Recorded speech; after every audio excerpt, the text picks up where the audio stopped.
একদম গায়ের নিচ পর্যন্ত। এই কাজটা আরও একবার করলেন, আরও একবার করলেন, মানে 3বার করলেন।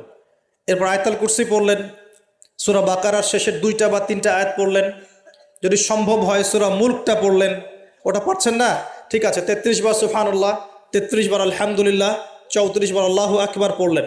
পরে ডান দিকে কাত হলেন, হাতটাকে গালের নিচে রাখলেন, রেখে বললেন আল্লাহুম্মা বিইসমিকা আমুতু ওয়া আহইয়া। কি বললেন? আল্লাহুম্মা বিইসমিকা আমুতু ওয়া আহইয়া। আচ্ছা, কিচ্ছু পারেন না, এত কিছুই পারলেন না, শুধু ডান দিকে কাত হয়ে এখানে গালের নিচে হাত রেখে বললেন আল্লাহুম্মা বিইসমিকা আমুতু ওয়া আহইয়া। এখন আপনি 4 ঘন্টা, 4.5 ঘন্টা, 5 ঘন্টা, 6 ঘন্টা ঘুমালেন। এই যে সময়টুকু ঘুমিয়ে আছেন আপনি, বিশ্বাস করেন এই ঘুমানোর কারণে আপনার আমল নামায় নেকি লিখা হবে ইনশাআল্লাহ। ঠিক এভাবেই জীবনের প্রত্যেকটা কাজকে ইবাদতে পরিণত করা সম্ভব যদি আমরা একটা সূত্র মেনে চলি। সরি।